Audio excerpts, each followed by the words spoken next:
सो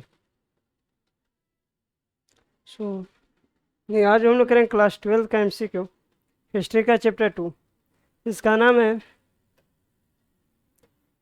राजा की शान और नगर। क्योंकि चैप्टर 1 का जो है हड़प्पा सभ्यता, ईटा, मनकौर अस्थियाँ, फर्स्ट चैप्टर का एमसीक्यू क्यू करवा दी। अगर नहीं देखे होंगे तो जाकर आप जो है प्ले लिस्ट में जाकर देख सकते हैं।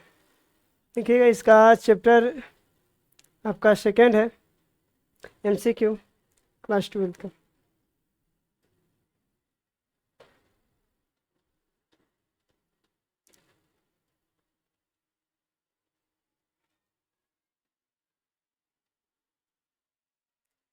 ये क्वेश्चन फर्स्ट आपका, मौर्य साम्राज्य के प्रथम शासक कौन थे? मौर्य साम्राज्य का प्रथम शासक कौन थे? तो मौर्य साम्राज्य के जो प्रथम शासक थे जिनका नाम था चंद्रगुप्त मौर्य। क्योंकि मौर्य साम्राज्य का प्रथम शासक चंद्रगुप्त मौर्य, जो कि आपका नंद वंश के, याद रखिएगा थोड़ा सुने, नंद वंश के अंतिम शासक जिनका नाम था धनानंद। तो धनानंद को पराजित करके चंद्रगुप्त मौर्य जो है, जो कि नंद वंश का विनाश करके जो है आपका मौर्य वंश का नींव डाले थे, नहीं मौर्य वंश का स्थापना किए थे। नेक्स्ट क्वेश्चन सेकेंड है आपका,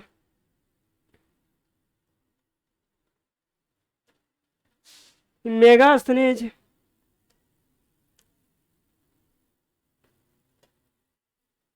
मेगास्थनीज भारत में किसके दरबार में आए थे? जो मेगास्थनीज थे वो भारत में किसके दरबार में आए थे? तो मेगास्थनीज जो भारत के, याद रखिए, चंद्रगुप्त मौर्य के दरबार में आए थे। नहीं, ऑप्शन नंबर बी जो है इसका बिल्कुल ही राइट आंसर है। इसका क्वेश्चन 3 देखिएगा, क्वेश्चन 3 है आपका,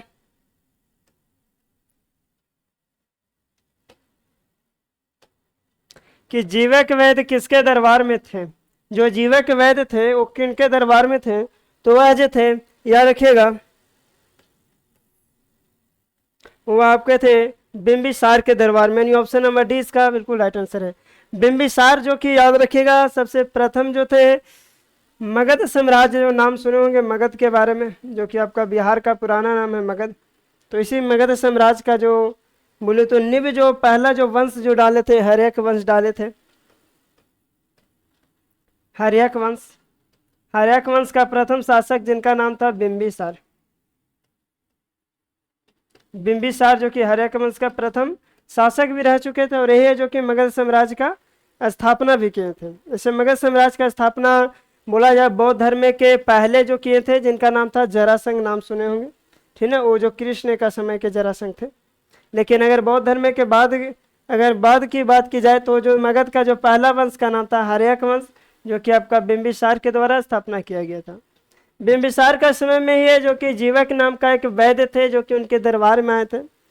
बिंबिसार जो थे आपका, याद रखेगा, 3 शादियाँ किए थे। वो शादियाँ इसलिए करते थे क्योंकि राजा महाराजा के बारे में आप जानते हैं कि राजा का बस काम एक ही चीज़ होता था कि वह जो है किसी भी अपना राज्य को जो है, साम्राज्य को जो है क्या करता था कि हमारा जो साम्राज्य है अनेक जगहों पर फैले। तो फैलाने के लिए 2-3 चीज़ अपनाते थे। पहला अपनाते थे कि दोस्ती करना, अगर दोस्ती से बात बन जाती है तो ठीक है, और अगर जब दोस्ती से जब बात नहीं बनती थी तो फिर लोग जो है फिर बोले तो युद्ध करके उस साम्राज्य को जीत लिया जाता था, और उससे अगर युद्ध से अगर जीत लिया तो ठीक है, नहीं तो सबसे जो लास्ट था कि क्यों ना हम शादी कर लें। अब जब यहाँ पे जब शादी कर लेता था तो बहुत, शादी करने के बाद दहेज में तो कुछ मिलवे करता है। तो उसी प्रकार से बिंबिसार जो है अपना जीवन में कुल 3 शादियाँ किए थे। 3 शादियों में से आपका एक शादी जो थे कौशल नरेश, कौशलाजीत प्रेतसेनजीत की बहन से जी किए थे, कौशल देवी से। कौशल देवी से विवाह करने के उपरांत जो है इन्हें पूरा मूल्य तो दहेज में जो है काशी मिल गया था बिंबिसार को, याद रखे, जहाँ से लगभग पर मंथ 1 लाख जो फिर टैक्स उनको आता था बिंबिसार को। तो बिंबिसार का ही याद रखेगा कि बिंबिसार का ही जो दरबार में जीवक नाम का वैद्य रहते थे। जीवक वैद्य मतलब जानते हैं आज लोग जो है, हम लोग सिंपल सी भाषा में बोलते हैं कि डॉक्टर, बस उसी प्रकार से पहले का राजा महाराजा में डॉक्टर नहीं रह के वैद्य रहते थे। तो इस चीज़ इनका थोड़ा सुनो और देख लीजिए, बता देते हैं जीवक वैद्य के बारे में। यार जो थे कि बिंबिसार जो था यार के बाद 3-4 जो आपका महाजनपद था, महाजनपद को जीते थे, लेकिन एक महाजनपद याद रखिएगा अवंती। अवंती, अवंती महाजनपद को जो है बिंबिसार जीत नहीं सके थे, क्योंकि अवंती महाजनपद के जो राजा थे जिनका नाम था प्रचंड घोत नाम था उनका, है ना। देखिए अवंती, अवंती का शासक का नाम ही था प्रचंड घोत, प्रचंड घोत। प्रचंड घोत जो है चक्षु जीत नहीं पाए तो ठीक है, बाकी इसका एमसीक्यू करें ना कि थ्योरी करें, इतना आ गया होगा समझ में। तो वह अवंती में जो है जीवक वैद्य को भेजा गया था, क्योंकि इनका जो राजा प्रचंड घोत का जो है एक बीमारी हो गया था, इसी के कारण उनको ठीक करने के लिए भेजा गया था। देखिए क्वेश्चन 4,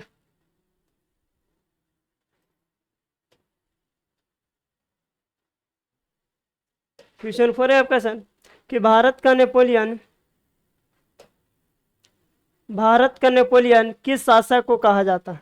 भारत का नेपोलियन किस शासक को कहा जाता है? तो भारत का जो नेपोलियन है समुद्रगुप्त को कहा जाता है, यानी ऑप्शन नंबर ए जो है इसका बिल्कुल सही है। क्वेश्चन देखते हैं नेक्स्ट है 5, क्वेश्चन 5 है सर कि गुप्त काल में कौन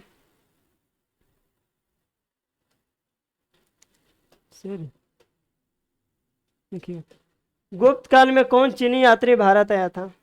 ये जो है आपका बीएसवी में 2014, 15 और 19 में भी पूछा गया था, ये ध्यान रखिएगा। तो गुप्त काल जो था, जो कि जिनका गुप्त काल का स्थापना श्री गुप्त के द्वारा किया गया था, तो उस काल जो गुप्त काल का जो समय चल रहा था उस समय कौन जो है चीनी यात्री जो थे भारत आए थे? तो याद रखिएगा फायान जो थे, जो चीनी यात्री जो कि गुप्त काल का जब समय चल रहा था तो उस समय में जो है आए थे।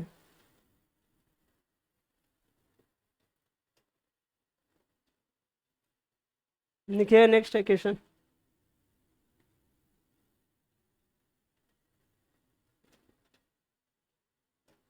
नेक्स्ट क्वेश्चन आपका 6 सर,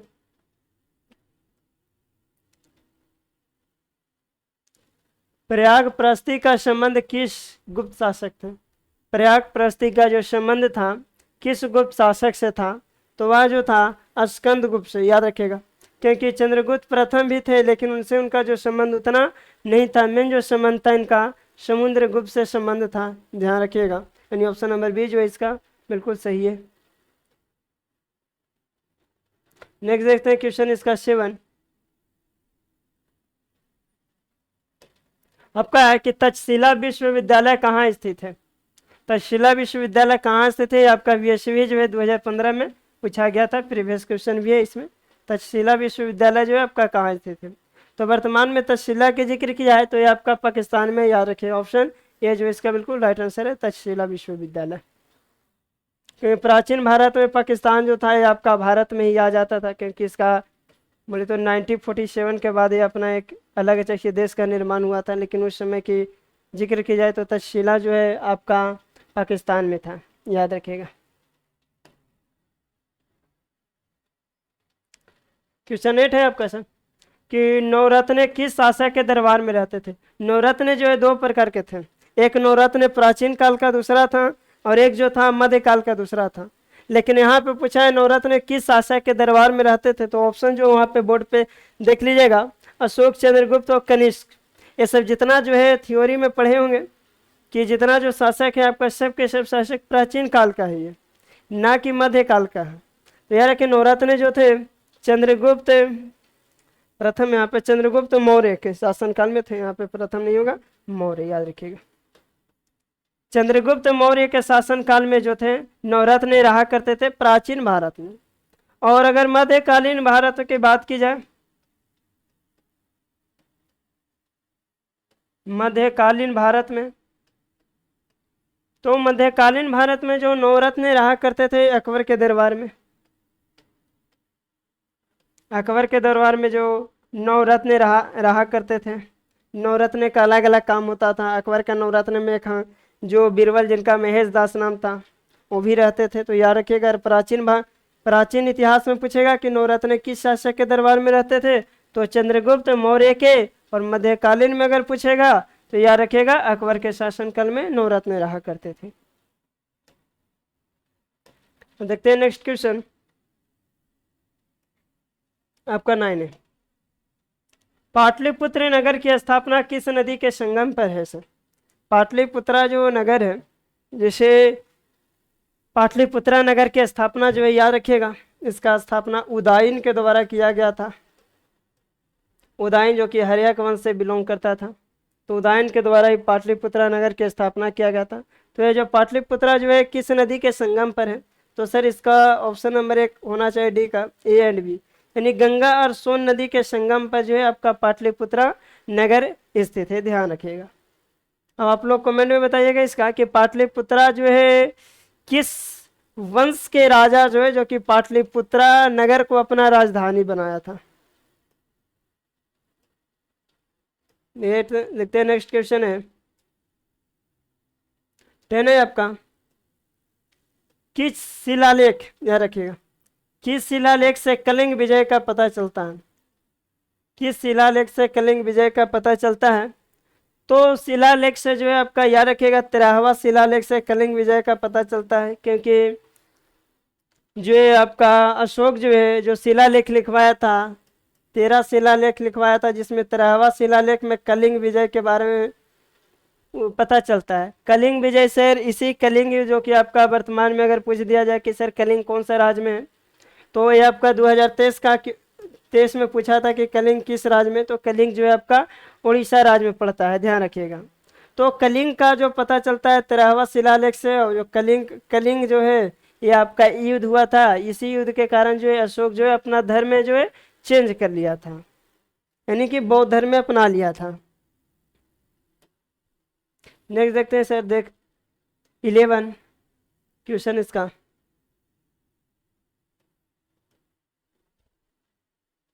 नहीं 11 है, कनिष्क का राज्यरोहण कब हुआ था? कनिष्क जो शासन थे उनका राज्यरोहण कब हुआ था? तो उनका जो राज्यरोहण हुआ था 78 एडी में। एडी क्या होता है, एक चीज ध्यान रखिएगा, इतिहास में दो को जो है टाइम बहुत इंपॉर्टेंट रखता है। एक आपका रखता है एडी और एक आपका रखता है बीसी। एडी का बोलते हैं फुल फॉर्म होता है एनो डोमिनी, और बीसी का जो होता है बिफोर क्राइस्ट, बिफोर क्रिस्ट, यानी कि बिफोर क्रिस्ट, और एडी का एनो डोमिनी।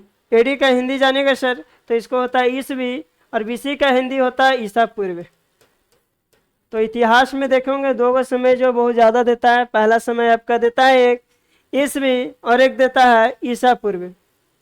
एडी होता है सर जो समय पीरियड चलता है आगे चलता है, जैसे आज समय है 2023 है, तो जो नेक्स्ट ईयर जो होगा 2024 होगा, लेकिन बशर्ते कब, अगर जब इसमें एडी लगा हुआ रहेगा तब। और अगर एडी नहीं लगकर अगर बीसी लगल रहेगा तो बीसी में बल्कि 2023 नहीं बल्कि 2022 ही होगा। तो ये जो ध्यान रखिएगा, तो एडी का मतलब होता है कि समय जो चलेगा आगे चलेगा।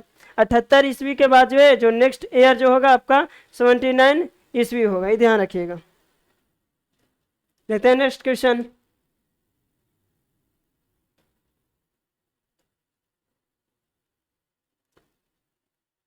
ट्वेल्व,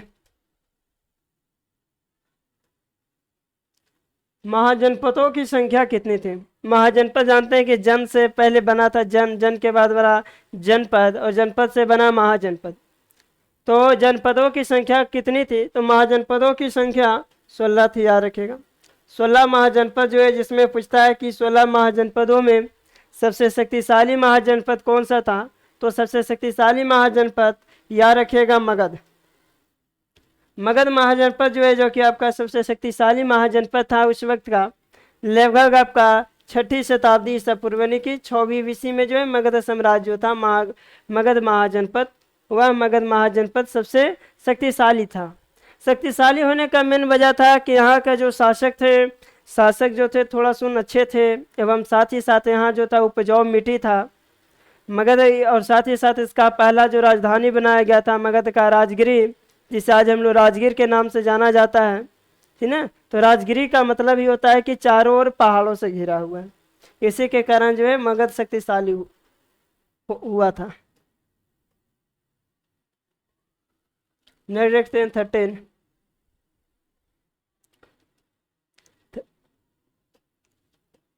है आपका धम्म महामात्रों की किसने नियुक्त किया था?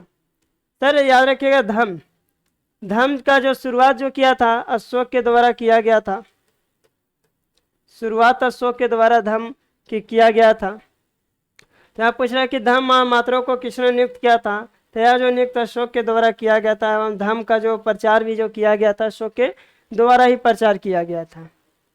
ये आपका बीएसवी का 2009, 12 और 19 में भी पूछा गया है।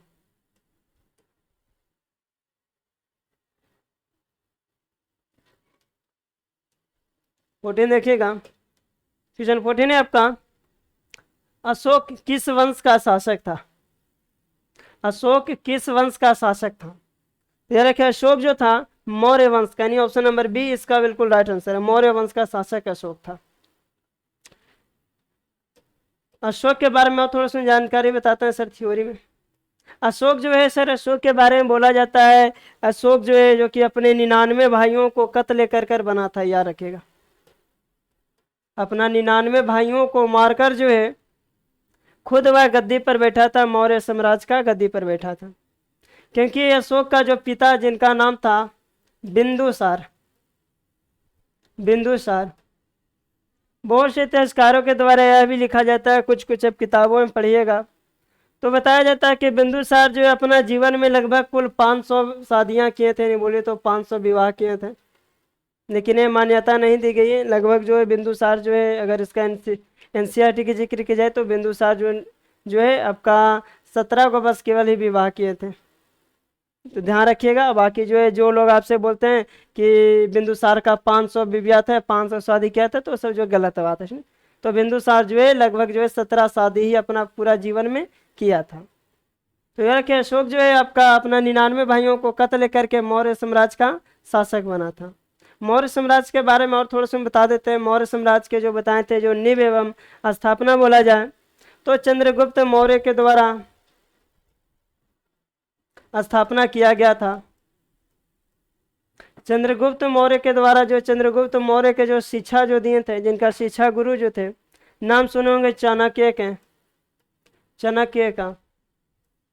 तो चाणक्य का जो फिर शिक्षा ग्रहण करे थे चंद्रगुप्त मौर्य, चंद्रगुप्त मौर्य चाणक्य ही जो बोले थे चंद्रगुप्त मौर्य क्यों कि आप जो है धनानंद को क्या कीजिए, कि धनानंद का जो है, क्योंकि चाणक्य के जब दरबार में एक बार जब धनानंद आए थे तो उन्हें बेइज्जती करके भगा दिया गया था। इसी के कारण जो है धनानंद प्रतिज्ञा लिए थे कि जब तक जो है हम धनानंद को अगर उखाड़ नहीं फेंकेंगे मगध के साम्राज्य की गद्दी से, तब तक हम चैन की नींद नहीं लेंगे। और इसीलिए जो है चंद्रगुप्त मौर्य को जो है एक बोलिए तो अच्छी प्रकार की शिक्षा दिए थे, वह एक योद्धा बनाए थे, ताकि जो है उस साम्राज्य से उसे क्या कर सके, मगध साम्राज्य की गद्दी से हटाकर बिग दे। और वही जो है चंद्रगुप्त मौर्य किए थे, और हटाने के बाद जो है खुद जो है वहाँ का मौर्य साम्राज्य का संस्थापक बने थे। सबसे पहले चंद्रगुप्त मौर्य के बाद आता है इनका ही बेटा, जिनका नाम था बताए थे बिंदुसार। बिंदुसार के बाद आता है आपका अशोक आता है, अशोक आता है। अशोक के बाद जो है आपका जैसे दूसरा वंश की शुरुआत हो जाती है। तो ऐसा आपका जो थियोरी का क्लास है, तो थियोरी का क्लास के लिए आप जो है ऑफलाइन क्लास में आ सकते हैं।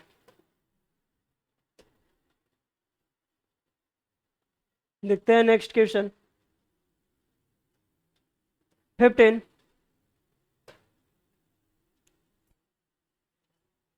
मौर्यकालीन टकसाल का प्रधान कौन होता था? उस वक्त जो टकसाल चलता था मौर्यकालीन टकसाल का मेन जो प्रधान का मतलब होता है मेन, तो कौन था? तो याद रखिएगा लक्षणाध्यक्ष, यानी ऑप्शन नंबर डी इसका बिल्कुल सही आंसर है। लक्षणाध्यक्ष जो थे उस वक्त मौर्यकालीन जब साम्राज्य था तो उस वक्त जो टकसाल जो चलता था उसका अध्यक्ष होते थे।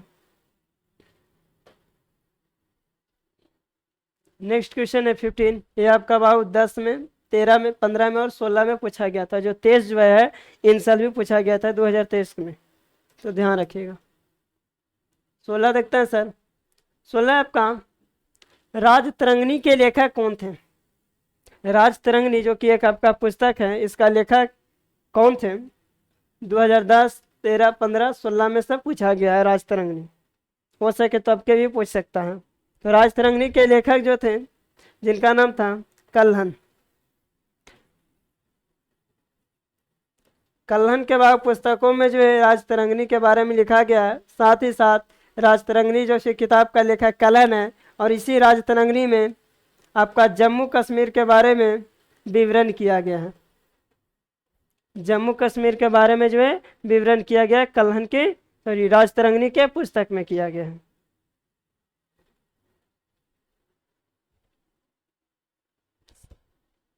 नेक्स्ट क्वेश्चन है सर 17 आपका कि अर्थशास्त्र के लेखक कौन थे। अर्थशास्त्र के लेखक कौन थे? तो अर्थशास्त्र के जो लेखक है कौटिल्य, याद रखिएगा। ऑप्शन नंबर सी जो इसका बिल्कुल राइट आंसर है। अर्थशास्त्र के जो लेखक कौटिल्य थे। और अर्थशास्त्र के सर खोज कौन किए थे? तो जिनको हम लोग बोलते हैं अरिस्टोटल, या बोलिए तो अरस्तु। अरस्तु जो थे शेमेन, तो इन्हें मान्यता दी गई सर बायोलॉजी का खोज का, लेकिन साथ ही साथ यह जो अर्थशास्त्र के भी खोज किए थे। और इसके साथ साथ जो है जो इकोनॉमिक्स जो राजनीतिक शास्त्र होता है, राजनीतिक शास्त्र का भी खोज किया था अरस्तु के द्वारा। पीछे ध्यान रखिएगा। लेकिन यहाँ पर अर्थशास्त्र का लेखक पूछे सर, ना कि खोज पूछे। तो लेखक जो है कौटिल्य के द्वारा लिखा गया था अर्थशास्त्र पुस्तक।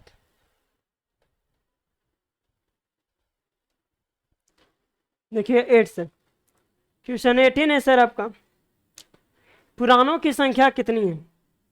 15, 16, 19, 23 में पूछा गया था, बताया था कि पुराण। तो पुराणों की संख्या थी, याद रखिएगा।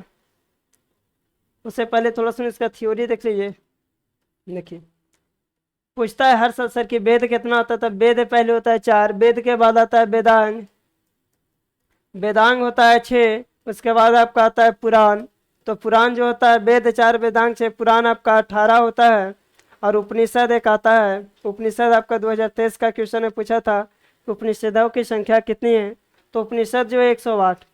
तो जो 3-4 पॉइंट याद रखिएगा कि वेद 4 होते हैं, वेदांग 6 होते हैं, पुराण 18 होते हैं और उपनिषद 108 होते हैं। तो यहाँ पे पूछा है पुराणों की संख्या कितनी है? तो पुराणों की संख्या जो है आपका 18 है, यानी ऑप्शन नंबर ए इसका बिल्कुल राइट आंसर है।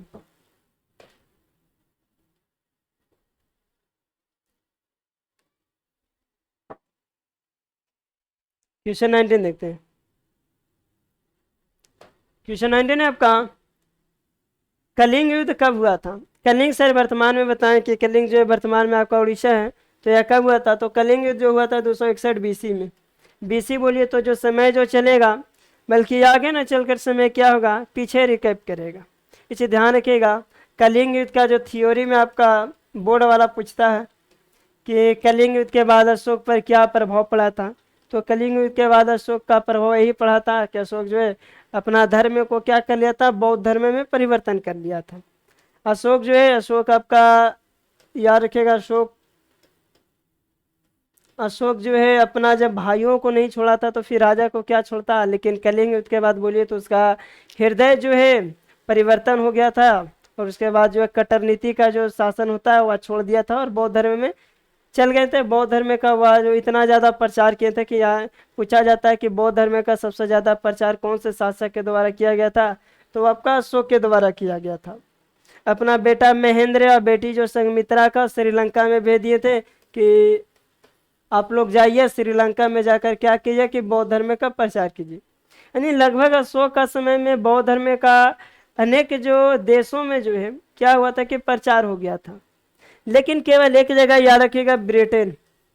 ये बहुत क्वेश्चन बहुत हाईलाइटेड है, पूछता है बोर्ड वाला कि केवल ब्रिटेन ही एक ऐसा देश था जहां पर जो है बौद्ध धर्म का प्रचार नहीं हुआ था। इसे ध्यान रखिएगा।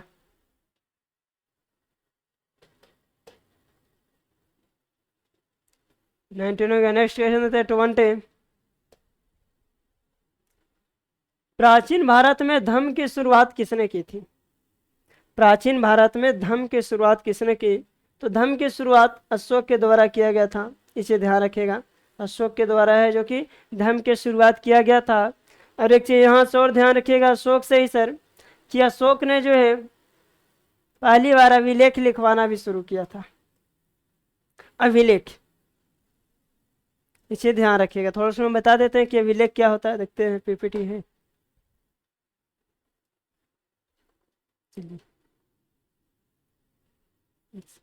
मतलब तो नहीं है, इसे बता देते हैं कि जो अभिलेख, कि अभिलेख क्या होता है। अभिलेख सर, अभिलेख का मतलब होता है कि किसी भी आप कठोर चीज़ों पे क्या कीजिएगा, लिखा जाता है। किसी भी कठोर चीज़ पर अगर किसी चीज़ों के माध्यम से अगर उस पर लिख देते हैं तो उसी को अभिलेख कहलाता है। जैसे देखे होंगे कि बचपन में क्या करते थे कि हमारे जो पेरेंट्स रहते थे, माता पिता, पिताजी के तो कम, माता जी का नाम बोलिए तो कि मम्मी जो रहते थे, जब खासकर गाँवों में तो जो बर्तन वाला जो बेचने आता था कि ले लीजिए बर्तन थारी, तो उस वक्त जब बर्तन ले आता था तो फिर लोग बहुत प्यार से बोला जाता था कि मम्मी, पूछा जाता था उससे मम्मी से हमको कि जो है कि इस पे किनका चाहिए नाम लिखा दे जो बर्तन लिए। तो बोला जाता था कि हाँ कि बर्तन पे जो है इनका नाम लिख दे, बेटा या बेटी का लिख दीजिए। तो जो बर्तन जो है सर सॉलिड चीज़ था, यानी कि कठोर चीज़ है, तो उस पर जो लिखा जाता था उसी को अभिलेख करते हैं। अगर और इसका अगर अच्छा एग्जाम्पल जानिएगा सर, तो देखिए ज़्यादा बाबू लोग जो है कहीं पहाड़ पर जाता है तो क्या करता है, जो पत्थर रहता है पत्थर पे लिख दे, यहाँ पर कुछ लिख दिया, अपना नाम लिख दिया, फिर नीचे जो होता है फगुनिया के फिर नाम लिख दिया जाता है। तो मतलब किसी ठोस चीज़ पर अगर किसी चीज़ों के माध्यम से गढ़ा कर जो लिखा जाता है उसे ही अभिलेख कहा जाता है। तो आज भर के लिए ही 20 क्वेश्चन ही हुआ है आपका। ठीक।